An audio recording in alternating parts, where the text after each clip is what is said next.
America దేశపు president John F Kennedy ప్రెసిడెంట్గా elect అయిన తరువాత ఆయన మొట్టమొదటగా ప్రెసిడెంట్గా అధ్యక్షునిగా మాట్లాడినప్పుడు ఒకే ఒక మాట అంటాడు. మొట్టమొదటగా యావత్తు అమెరికా పౌరుల్ని ఒక్కసారిగా ఆలోచింపజేశాడు.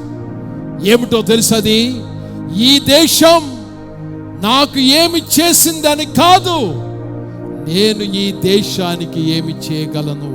క్రైస్తవ సంఘమా, ఈ సంఘం నాకు ఏమి చేసిందని కాదు, నేను ఈ సంఘానికి ఏమి చేయగలను. నా దేవుడు నాకేమి చేశాడని కాదు, నేను నా దేవునికి ఏమి చేయగలను. అదే అదే తరతరాలుగా మిగిలిపోయేది. నువ్వు చచ్చిపోయినా, భూస్థాపన అయినా, నీలో ఉన్న మంచితనమే పునరుత్థానమై పరిమళముగా జీవిస్తాది.